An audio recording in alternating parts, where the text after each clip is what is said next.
I have something very special to show you. New leaked Pokemon. I know the Scarlet and Violet TCG set has just come out, but while I'm trying to get recordings for that, I found this information. So excited. New leaked Pokemon. I really want to take a look, so I'm going to take a look with you guys. Welcome to Jank Play TCG. My name's Landon, and here we play Jank.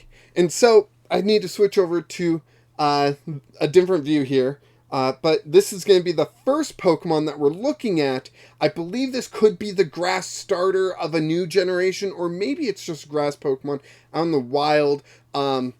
Unsure what this really is, if it's a DLC Pokemon or the first look at Gen 10. That would be insane, but, totally. Let's just take a look, So here we have a Lotus Snake. It looks like a grass starter to me. It's definitely a snake with a lot of plant-like elements on it. Leaves running down the spine, ending in a leaf tail, the flower budding around its head. Definitely looks like a grass Pokemon to me. And I say grass starter because we definitely have an evolution line here of Lotus Snake here. So we're going to go ahead, take a look at the stage 1, being Lotus Serpent. And you can definitely see more exaggerated plant-like elements, the antennae coming off, ending in a flowery bulb, the flowers throughout its body, ending again in that leaf-like tail, all surrounding this big lotus flower, it looks like, almost like a floette or something. So maybe there's some fairy elements into this, but I actually don't think that because of the final evolution here. Here we go. Hydropanther. Hydroanther? Something like that. And again, just taking that snake element even further, going to the 3 heads. I would almost say it's going to be dragon, grass dragon, but we've never had a dragon starter before, so that seems unlikely. I'm not 100% sure what the other type could be. It could be similar to the Gen 5 starters where they didn't really have a secondary type. It was mostly just, at least Servine didn't, because that's the one I started with. So that was just pure grass at the end. So maybe it's like that. But yeah, it just looks so cool, going from the basic here, very basic looking snake image here, and going up to be more exaggerated elements, more flowers on it, to this, which definitely you can see those flowers on it, and it's like coming out of a flower itself, like its back half of this snake is a flower, and then it kind of buds out and 3 snake heads emerge from there, each with their own distinct personalities. I'm wondering if that's going to have any play into maybe its signature attack or something. The yellow eyes, the purplish eyes, and the red eyes there. Maybe some sort of tri-attack where it's like getting multiple elements all in one attack. Who knows? But it doesn't stop there. We have a few more. The next one, I assume, is the final evolution of the fire starter. It's got a lot of details in it. Let's go ahead and take a look here. Squirrel Lava.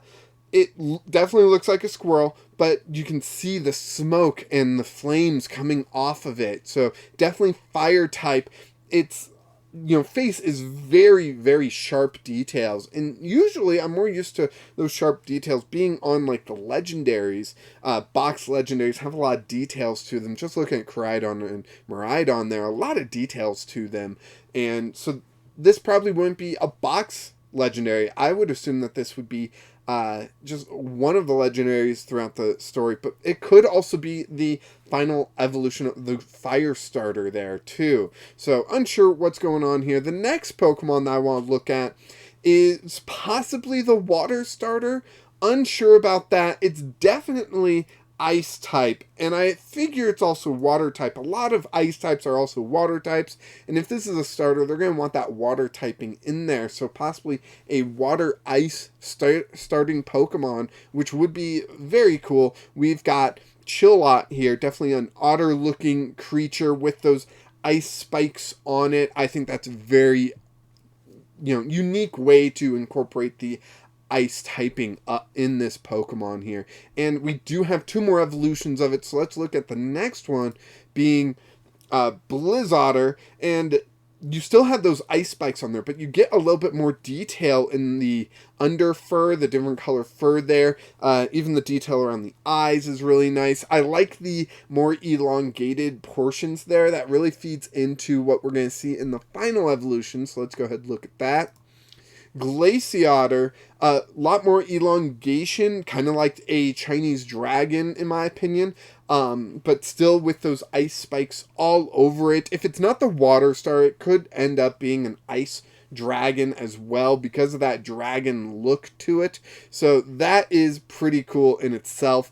Let's go ahead and move on to the next Pokemon. Again, this might not be the water star, it could just be ice dragon somewhere in there. So let's go ahead and look at the next Pokemon, which I definitely think is an electric type. So let's take a look at that. Yeah, you can definitely see the electric elements of it, the electric bolt tail, the electricity coming off the shell. It is a turtle, so maybe it's also a water type, but definitely electric in there, possibly water. The blue eyes really screaming water to me, but you know, it's a turtle. It could be a land turtle and just electric type and not even have any water elements to it as well. And that would be pretty cool too. I think Turtwig might be the only turtle we've seen without the water type. I don't know. Off the top of my head, that's the only one I can think of. Maybe there's some more. So let's go ahead and check out its stage 1. Again, more exaggeration on the electric element to it, even with a lightning bolt on its head, its tail being shaped like a lightning bolt, and then just that blue electric energy coming off of it. The blue still giving me hints of a water type possibly, but definitely electric, definitely lightning, whatever you want to call it.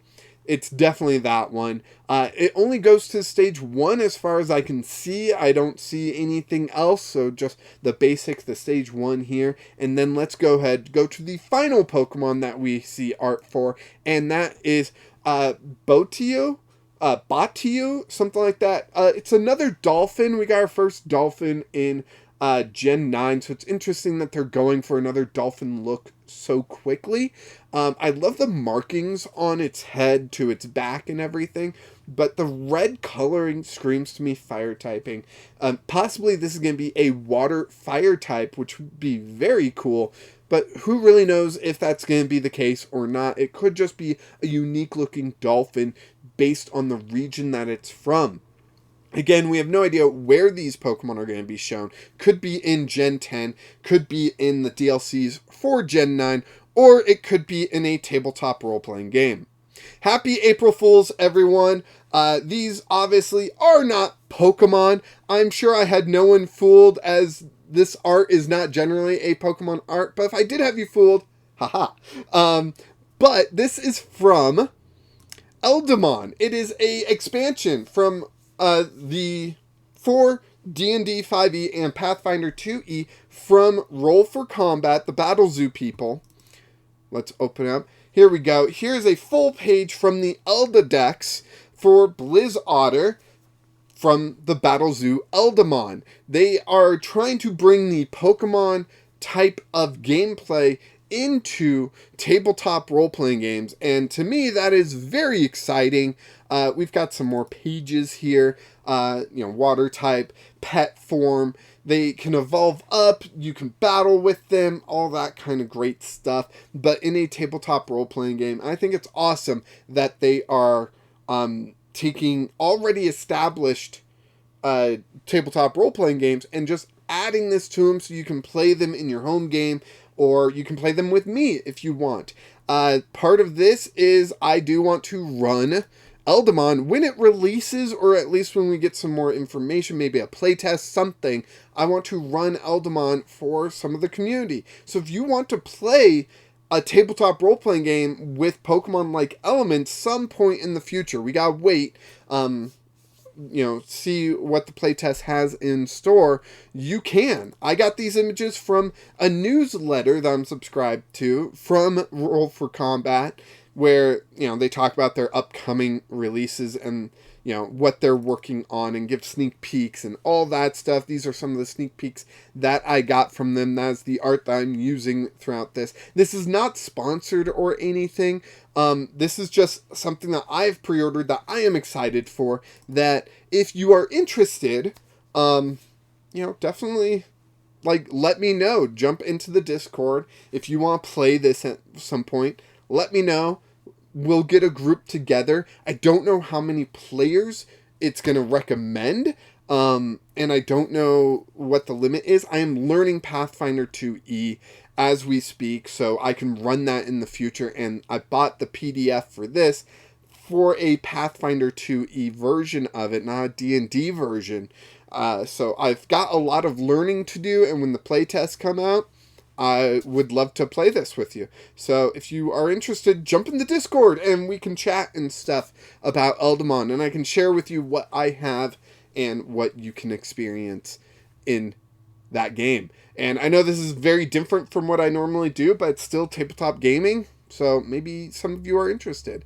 And I also did a poll asking, random question, if you guys are interested in tabletop role-playing games, and that was a hint at my April Fool's prank. So happy April Fool's. Hopefully you enjoyed this video, and maybe you're interested in playing tabletop role-playing games, and I can record us playing, and you guys can have that video forever. Maybe I'll upload it or something.